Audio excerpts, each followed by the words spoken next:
Hi everyone, this is OK here, and this is part 3 of looking at some of the games and looking at puzzles from Season 6 of the Team Crazyhouse League. So it's a Crazyhouse League played among teams, usually about 6 teams. You tend to play players of therefore equal ability to yourself, and we're just looking at some of the puzzles from these games. So last time we looked at this position F-Gala against Colwem, and we saw that the strongest move in the position was knight at h3.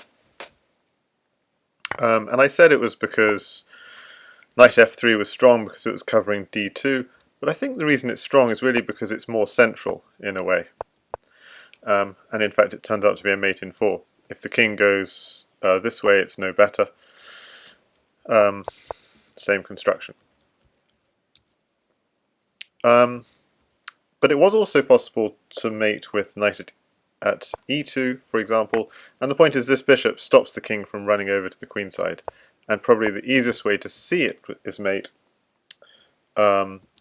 is by, so this, you just go here and it's very straightforward. So the tricky move actually is to run the king straight away, and then the easiest way to see its mate is probably to do this move, although bishop at g2 also works. Not what happened in the game, which was this. That was a disaster. This move, and then you have just enough pieces to cover the key squares. So we need a pawn for d3, a knight for d2, and then we remove the defender, and the queen will take any blockers and eventually end up on d1, where the white king will be mated.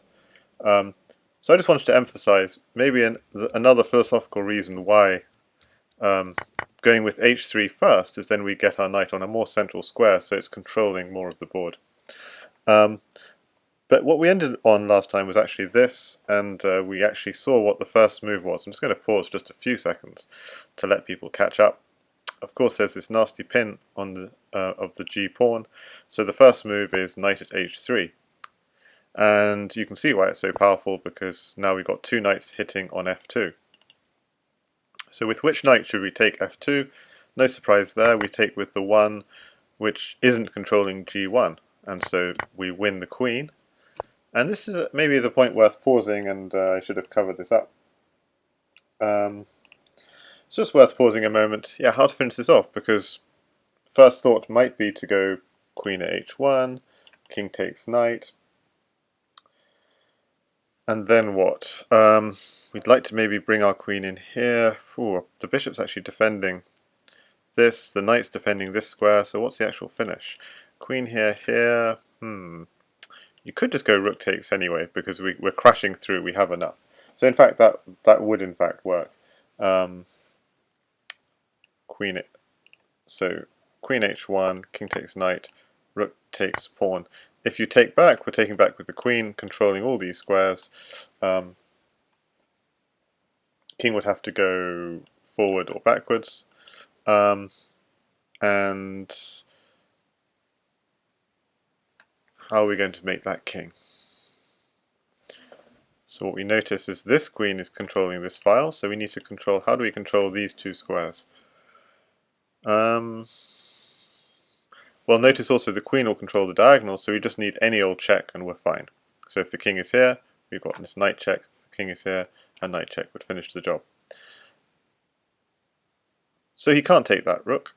He'd have to keep running, but that's no good as well, because he only has two squares to run onto.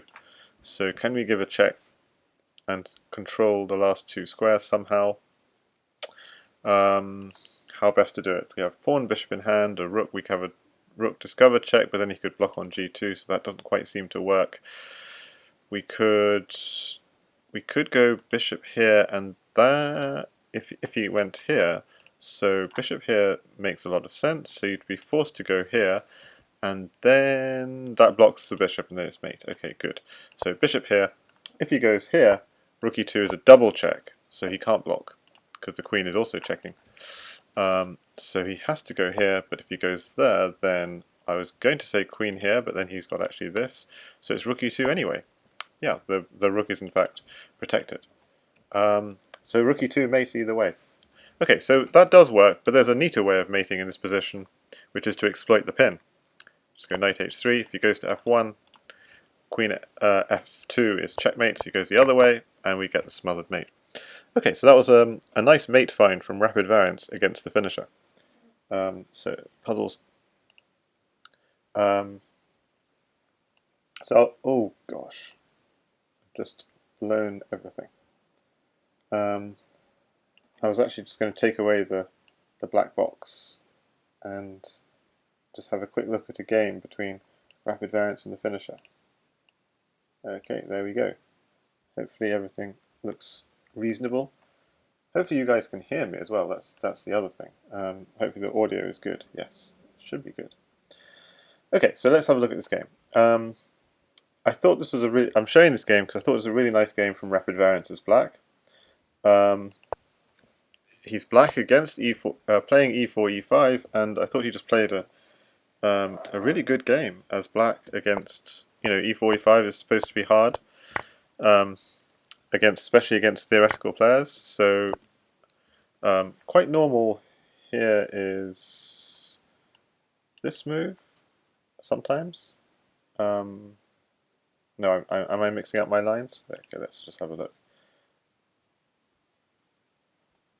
Knight e5, yeah, knight e5 is played a lot. It's not it's not the top engine choice, but knight f6 anyway was played in this game, and I'll keep this little thing open. I'll put it just in what the elite guys 2200 plus play. So knight e5, yeah, knight e5 is very popular actually at this level. If I go even like 2500 plus, yeah, knight e5 is definitely knight e5 and knight takes d4 are the two popular moves. Okay, I'll keep it 2200 plus. But so an interesting third choice, knight f6, but Stockfish at depth 37 likes knight f6, so I can't say much about the opening, but that's interesting. Knight f6, knight f5, hitting g7, castles h6. So this looks really quite awkward, having to defend g7. d5, just trying to develop quickly, hit that knight with the bishop.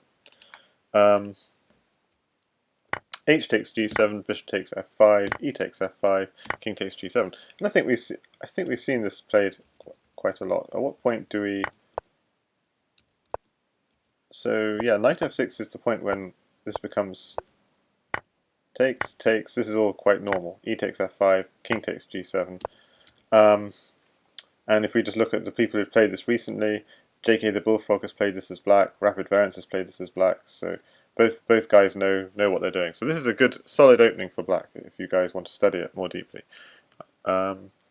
So just to run through it again from the beginning, e4, e5, and you go bishop e7, takes, knight f6.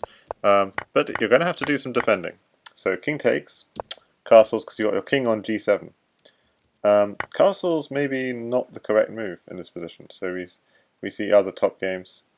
JK the Bullfrog as white, if I just insert that, had more luck. Instead of playing castles, playing knight to c3. And you don't really want to take this bishop because the trade of queens will get mated on g7 with the pawn at h6, queen at g7. So this bishop can't be taken.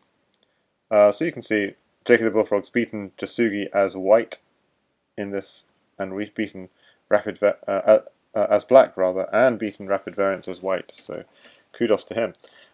Just to show how that game went at d4, takes, queen came out, somehow he defended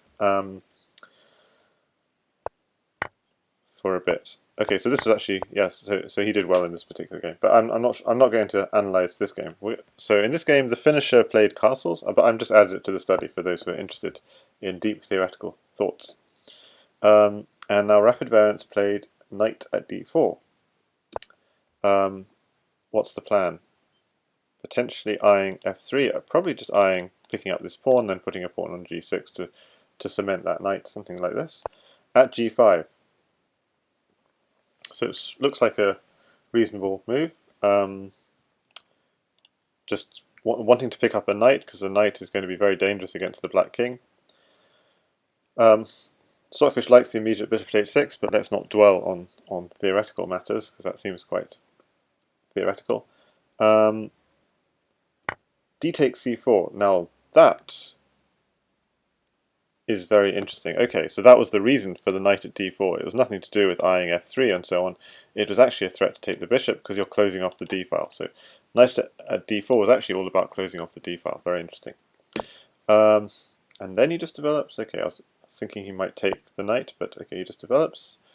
King h8, very nice move, just getting the king out of harm's way. Bishop at h6, hitting the rook, but he doesn't have a pawn yet for g7. And there's no real pawn he can take, so I guess he didn't want to take the knight because otherwise bishop takes and black feels very safe. But what else can you do? Rook g8, bishop to f4, and I'm going to turn off the opening explorer because this is the only game played along this line. I'm going to keep the eval open so you can see how black played so well this game. Knight takes f5, and obviously he's planning at g7 or at g6, cementing everything up. At g7 first seems reasonable. Maybe even takes, and put another pawn at g7, and it's got maybe something very solid. He's secured up his weaknesses. Rook e1. Okay, he goes this way, takes the bishop. Why not just taking the pawn back? So there must be a reason. Yes, there must be a reason why this is not good. There might be issues here. If rook takes g2, king takes g2, queen takes queen, black is the one attacking first. If rook takes, you could simply drop a pawn on f3, I'm thinking. Yeah, pawn on f3 seems decent. You have to take it, or it's going to get mated. Bishop at g4. And this is just to illustrate, because black traded queens first, black is the one with the attack. So now what? You want to go queen here. So Stockfish has a very neat little trick. Bishop at c1. You can't take it, or queen here is checkmate, so you block. Maybe block with the rook. Makes no difference. That thing is pinned, so queen here is checkmate anyway. So that's a neat little finish. Okay, so knight takes. He didn't just take back because of this issue with g2. My goodness. So he took this, took here. Knight takes back. Queen takes back was also reasonable. Knight takes back. Bishop here and defend. I was thinking, yeah, why not at g7? Just there's no. I guess at g7 just blocks up the rook file and just takes, and this comes with check, so it's quite annoying. So defending with the rook instead. Queen f1. He just wants to take on f6 or h6 and defends. Again, knight came in, and I guess this was a final blunder because that knight could just be taken. So what should he have done here? I guess, yeah, it's not fair. Maybe just taken here.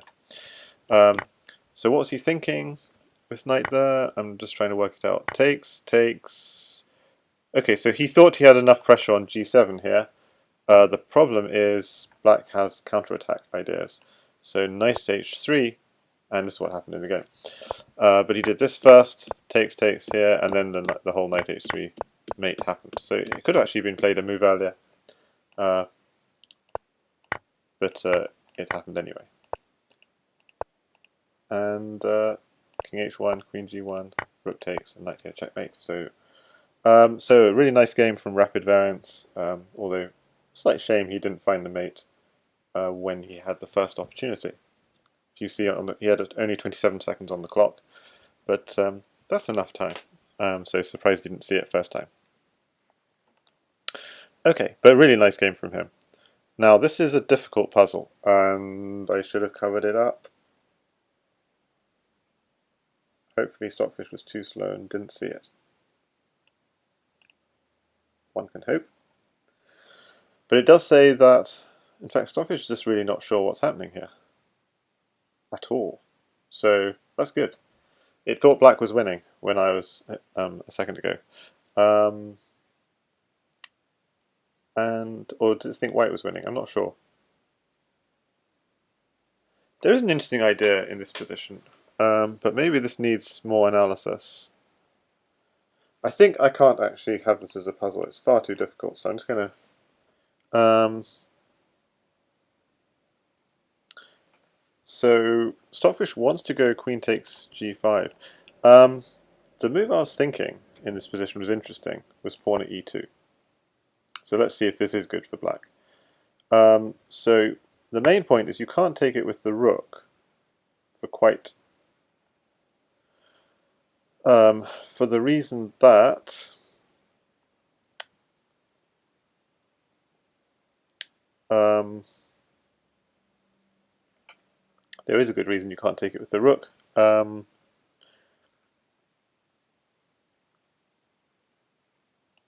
don't see it, so I'm just going to have to just play through it. Bishop takes, h4 check. What's the idea here? Bishop takes h4. Is that just... That's just to keep the king cut off, I guess. Knight at f1 check. And I'm afraid I've just got a very slow engine here, so king f4. So this is just supposed to be like the e5. This is all very complicated, just far too complicated. I think this is too difficult to even go over during this stream. But if queen takes e2, what's the idea then? Then knight takes d4 is the idea. Yeah, but this is all rather complicated. And could it be ignored in any way? Yeah, so like queen c1, it's saying for a second. I don't think it can be.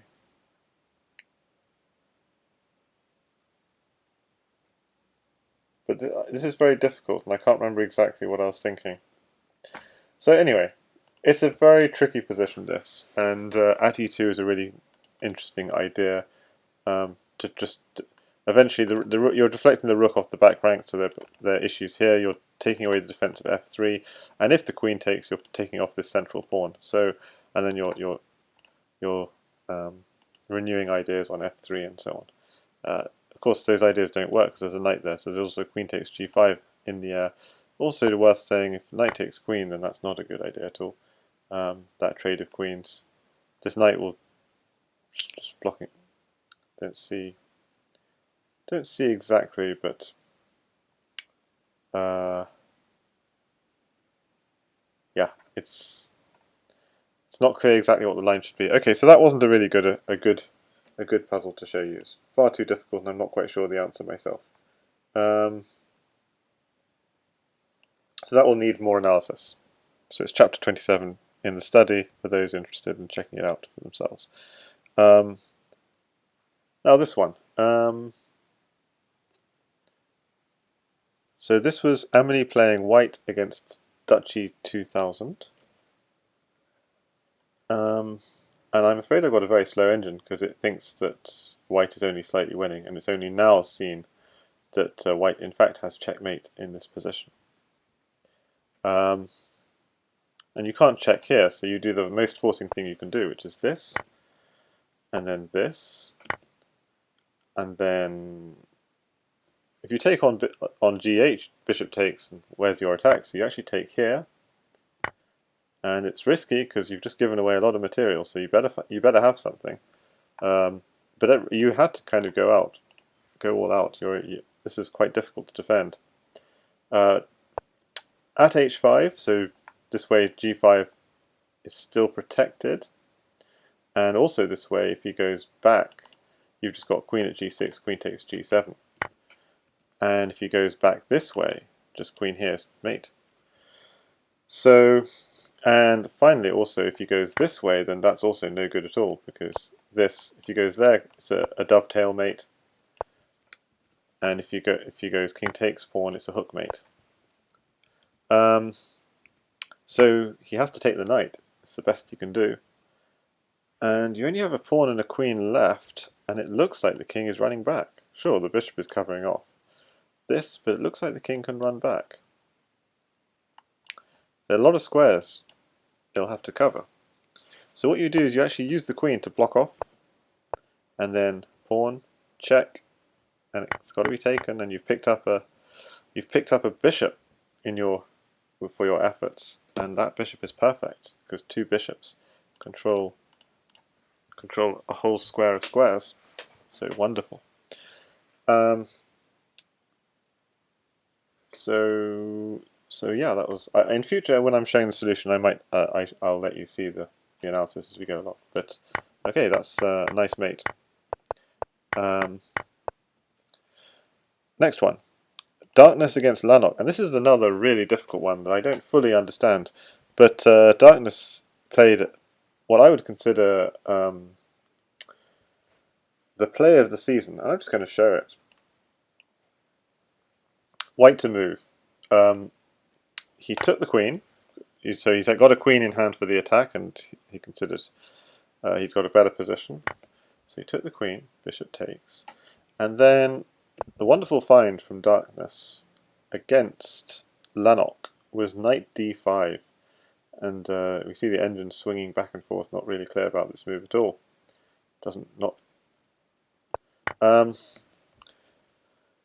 Yeah, a very creative move, because that knight can be taken in 3 ways.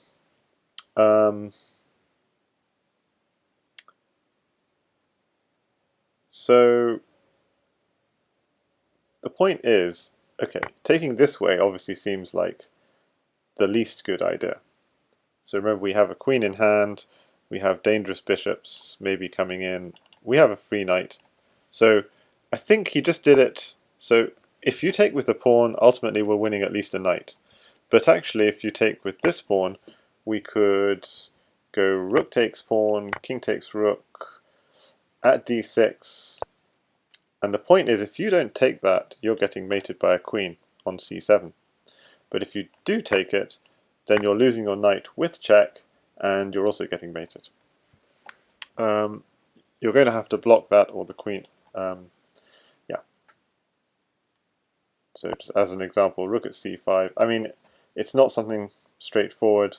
e5, the idea is just either draw the king out, or block off the king from ever coming out here. Because of course, if king takes, then bishop will come back to g3, takes here, and you have a lot of material. So it takes here, and then you take the rook. Okay, but you can go pawn takes. But if you go pawn takes, then there's suddenly queen here.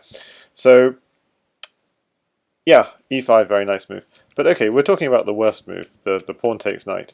So what about the other pawn takes the knight? So if the other pawn takes the knight, what do we have now? So we could just take this knight. So I guess that was his idea, to simply exchange knights, but I've got a queen in hand and I've got the attack. That's why he played it. So that was his reasoning. And it looks really good for white, but I just wanted to show how there's a very nice move from black going knight at e7. Because if we play some really bad moves now for white, actually white can end up in some serious trouble.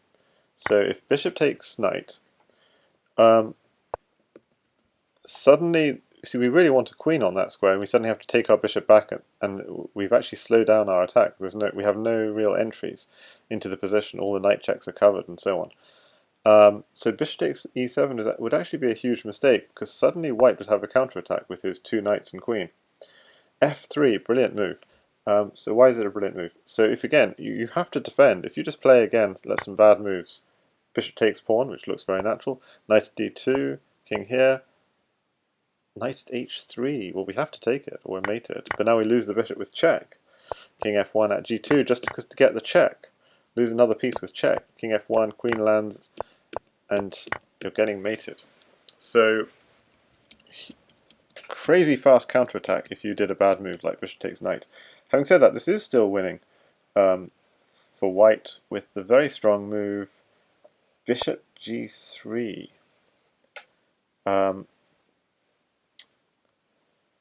So why bishop g3? Now, notice how this bishop is still defending any future ideas of a knight check. So that's why bishop takes knight was risky. So just to show you the line which I looked at a long time ago, pawn takes pawn, then you can take the knight.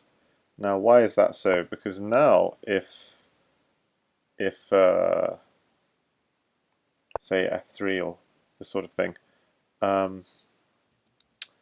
yeah, why not f3 now? Because if now something like f3,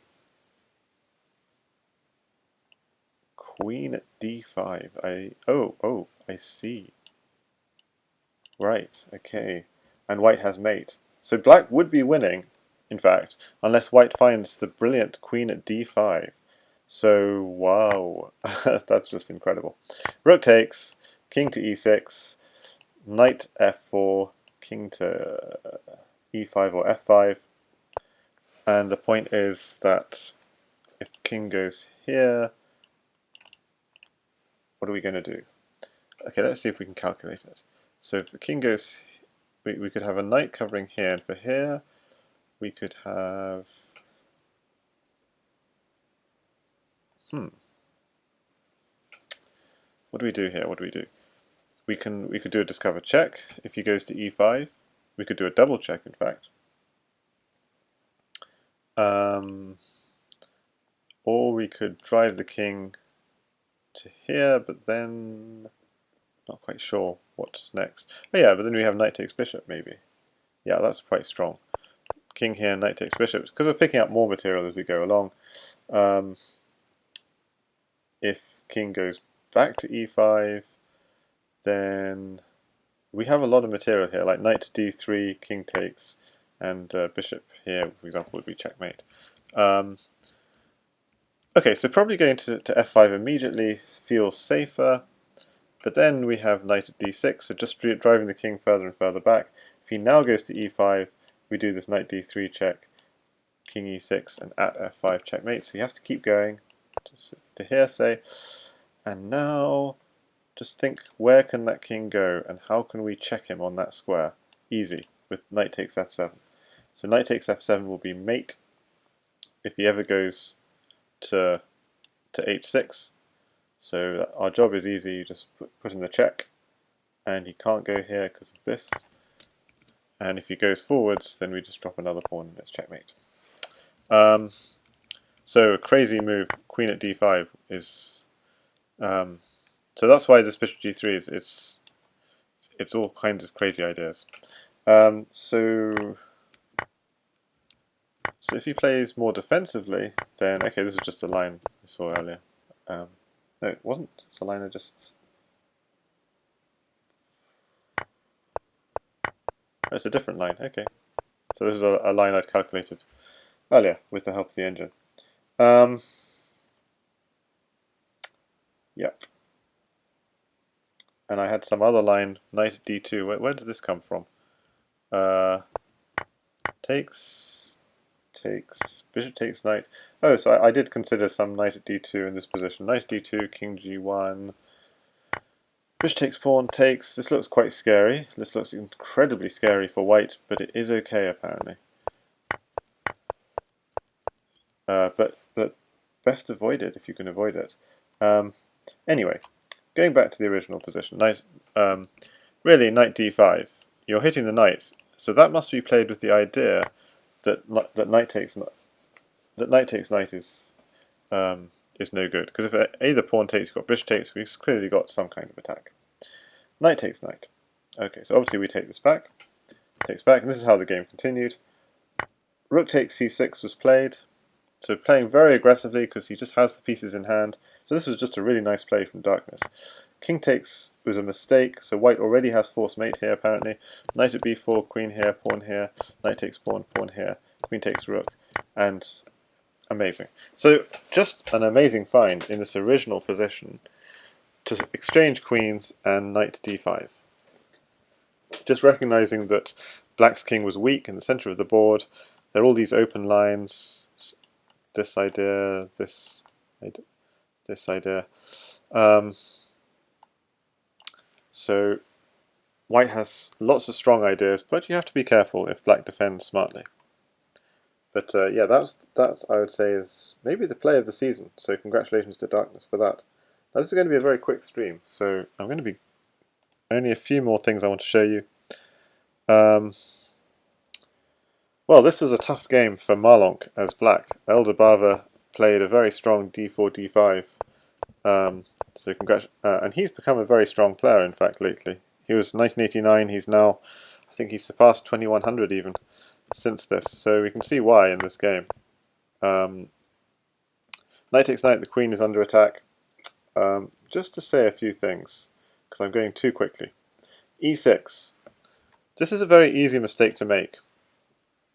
e6 in these positions.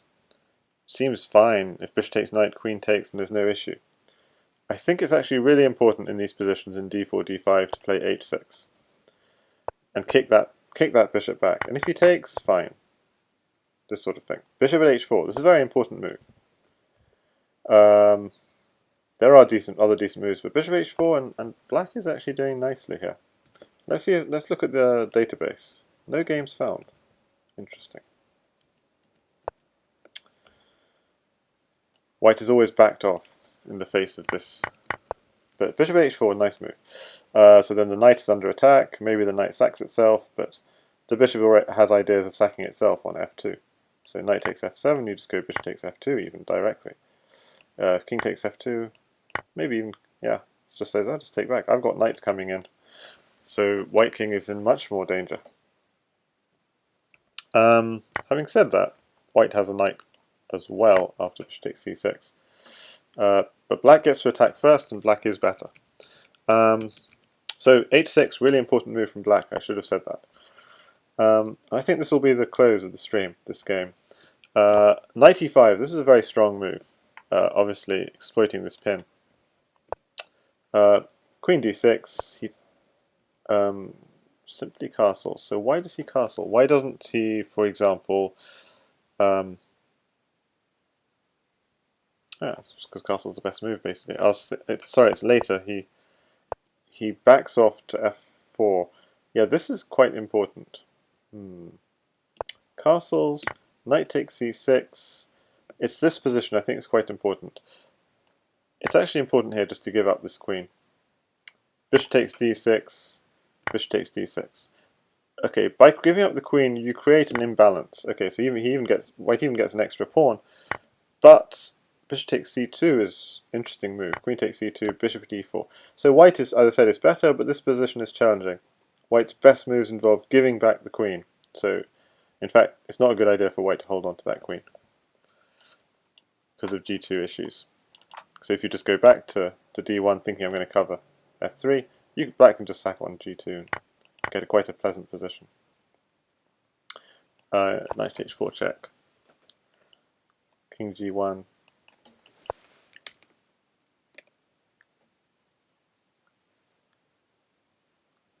At g2. Why not just rook e1? Because, oof, that's a putt. Okay, this is actually really instructive, but I'm not. I'm gonna. Okay, actually, I've covered up the analysis, so I can make it a puzzle. Black to play and win in this position, but then after this, I'm going to show the analysis because I don't want to hide up the analysis. White is actually completely crushing here, but black has one completely winning move. Okay, at the count of 10, let's see how people are doing in chat. So we've got a few people in. Hopefully hopefully we're live on Lichess as well. Black to play and win. So just to check quickly, we're live on Lichess. We are indeed. Quick Crazyhouse puzzle review stream of season 6. Really nice move this.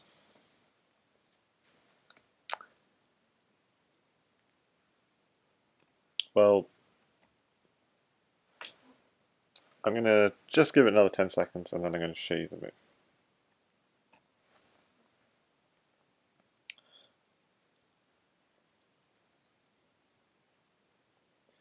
So what you do is you play this. You go after the knight and you go after distracting the queen.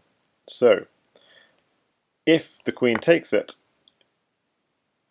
then you've distracted the queen from f3. And I was thinking knight f3 immediately. King takes pawn, knight takes rook. But Stockfish is such a beast. It wants to do this order of things. Because then you've got an extra pawn in hand. King g1. Wow, what does it want here? It's so demanding. It doesn't want to take the queen even. So taking the queen is completely winning. But Stockfish has other ideas. Rook takes here, king f1, and then take the queen. So I can just take the rook, right? But no, then this knight's going to come in and mate you. Or even stronger, at f3, the idea is if king takes pawn, queen here is mate. And there's nowhere else to go, really. So king here, queen at g4 here, and queen here is checkmate. So, and what if you don't take the pawn? Suppose you just stay guarding that important f3 square. Well, oops daisies. Suddenly, black has a knight for f3, and it's forced mate in 4. So actually, this is a difficult position. So to go back to where it all started, this is quite interesting. I mean, black is in some trouble. He's basically lost a piece, and the only way to survive this position is actually to create chaos. So hence, say I'm going to give back the queen, but I'm going to get some pieces for it and try and create some chaos. And why would you do that? Because it feels like you're losing a lot of material, but you're getting some initiative and you're creating some chaos. The problem with the move which Marlon played in the game, which is just backing off, is it's just saying, okay, I lost a piece. I've just lost a whole piece. I'm going to play an equal position, a piece down, which means not only are you a piece down, but your opponent's got a piece extra in hand. So the position is still balanced, and it's very important if you're down material. You don't want a balanced, closed position. You need chaos. So this is why queen d7 is a mistake. Knight takes e7 is a very nice move. Queen takes, so he's just secured. He's just up a clean piece, and he has pressure on with a pin. Knight d4 seems reasonable. Takes, bishop d5. Oof, and the queen is being hunted around the place as well, on top of everything. Knight here. But already white's lost quite a lot of his advantage, apparently. So where did it go wrong? Takes, bishop d5, queen d5. Just good play from black, basically. But then, yeah, bishop h3 is sacking too hard. So what should black have done here? Maybe it's hard to say. Knight g3 is interesting because it's recognizing that this knight is black's most powerful piece, but it's not clear. And if you take it, then also this sort of solidifies the g file. So apparently it is the correct thing for black to do, but it doesn't feel right. So knight g3, although the engine doesn't really, it's the fourth best move, it doesn't really like it. I think it's quite a good move from white, knight at g3. So what black goes straight in for an attack, bishop at h3. And white defends. So he's trying to make use of his extra piece, doesn't want to trade too much, doesn't want too much chaos. Bishop h3, bishop f3, and yeah, here f takes clearly is better. Just to open up the rook file, and then you've got ideas on f6. But okay, h takes is okay. The rule of thumb is in chess you take with the h pawn, in Crazyhouse you take with the f pawn. It's not always true, but often. And I just lost everything. So h takes, hits the bishop, knight d2, so he didn't want to back off the bishop because otherwise bishop takes knight was coming. So yeah, it does look a little bit awkward. So he gives up the bishop. Why not take the bishop? Win back some of that material, but instead he did this. But he doesn't have white doesn't have the diagonals to get in. So what happened in the game? I think he's just going to get squeezed here because he doesn't have enough material. And in fact, his queen gets trapped as well. So it was a case of black just running out of material at this point. And so it's going to be painful. And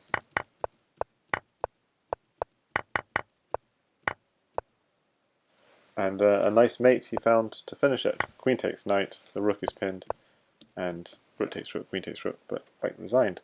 Yeah, I just gave that as just a really nice game played by white.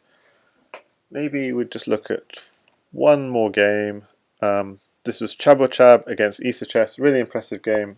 Again, another d4, d5 game. This is now looking from the black perspective.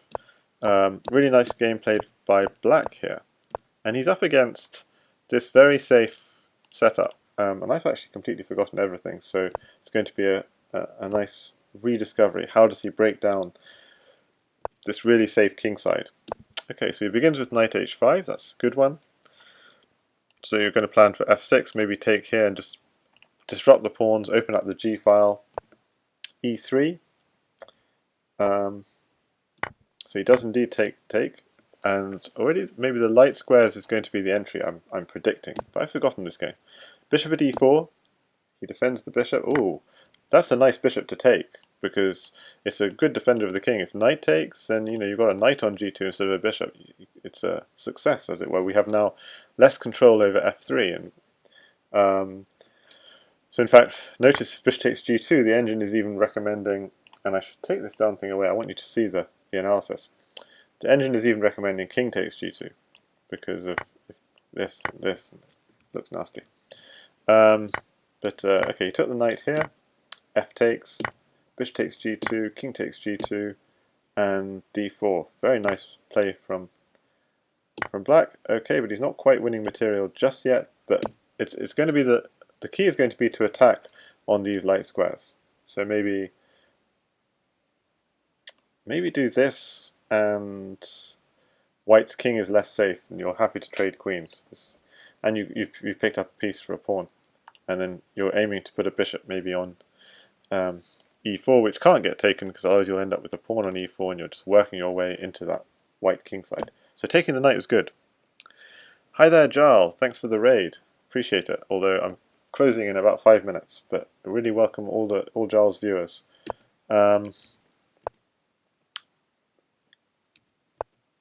Knight at g. So what was the idea of this move?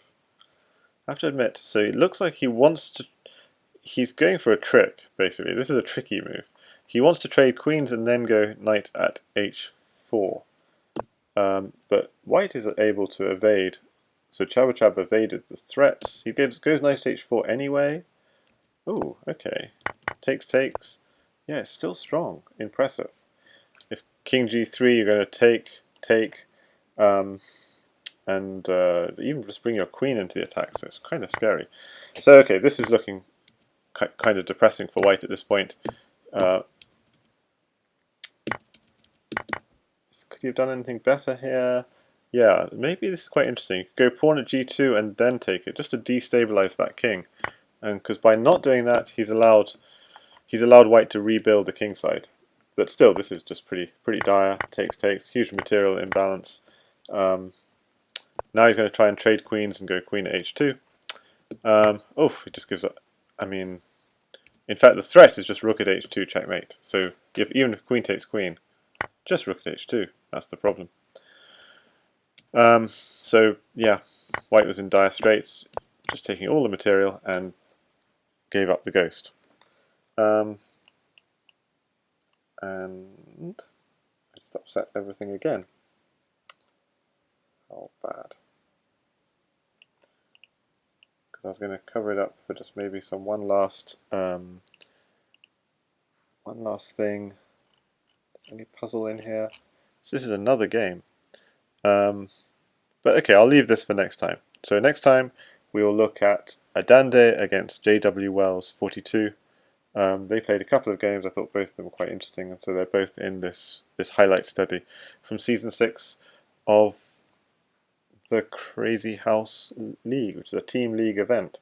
So what I'll leave you with instead. So next time we're going to look at Adande against J.W. Wells 42, and what I want to leave you with is a puzzle.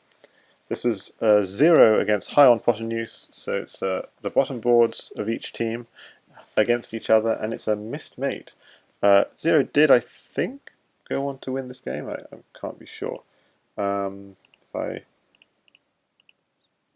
don't think it's not in the opening explorer, but it was a missed mate from white, and I'm sure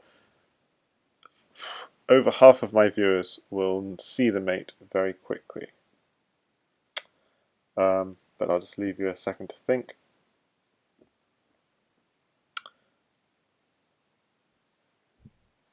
And that's for next time. And just to be fair, Highland Hypotenuse also missed a mate against 0. But that was a bit more involved. But this is a kind of long-winded business. But you can see there's mate here. It's very predictable. There's mate here. You've got so many pieces, and the white king is so undefended. And Highland Hypotenuse missed mate again here, which is a bit more tricky. This is actually a really interesting one. So okay, this is all for next time. This is a really nice. This is beautiful, in fact. This one. So yeah, this one I'm going to end the stream on, and we're going to do it next time. We're going to go look at the games of J.W. Wells and Adande and continue with the puzzles. This is a very beautiful puzzle. Black to play and mate. So we've got 2 bishops and a queen. First thought is if we take the pawn and the king takes, queen here is checkmate. Easy. But if we take the pawn, what if he doesn't take? So I'm gonna actually take this one and take this this fen and put it up on the house Discord. So if you think you know the answer to this puzzle, you can share it on the house Discord. I'm going to share the link. If that didn't work. Yes, it did work. Okay. If that link doesn't work, then message me on Lichess and I'll send you a link. I'm offline actually for the rest of the day, but I'll send you a link within the next 24 hours. If you want to check out my other Crazyhouse content, do look up my YouTube, and I just posted a link there. If you want to find instructive content on Crazyhouse, look at the playlists. One of the playlists is about instructive content, or check out my blog with lots and lots of puzzles and studies. And this will be one in a series of videos recapping Season 6 of the Crazyhouse League. And currently we're enjoying Season 7.960, which is actually the 8th season of the Team Crazyhouse League. So it's, on the board ones are Mugwort, JK the Bullfrog, Little Plotkin, Zixon, his Firefly, 12teen, and Fumitox. So shout out to all the players. Actually, you can see all the players here. These are the teams. But there are some players who haven't got off the mark. So Flourish has not played any games yet. And Sugi99 has not played any games yet. And James OG. So this is a shout out to the people we need to get going. JK the Bullfrog, Colwem, and that's it. And some people have played a lot of games. In fact, the Lone Wolf has played all his games, so special kudos to him. Hi there, Frolic. I'm doing well, and I'm about to close the stream. So that's what's happening now. The season 7.960, which is the 8th season of the Crazyhouse League, because it's a sort of unofficial mid-season thing. We're really enjoying playing some Crazyhouse 960. We've had lots of interesting games. As I said, these are the board ones are Little Plotkin, Mugwort, JK the Bullfrog, Fumitox, Zixon, and Jasugi99. But what we've been doing for the past hour or so is recapping Season 6, which is a couple of seasons ago, just going through his puzzles from that season, which I'd collected some time back. And what we have to look forward to in March and April is the beginning of the Crazyhouse World Championship in 2020. We've had the 2018, so the current world champion is Oppa.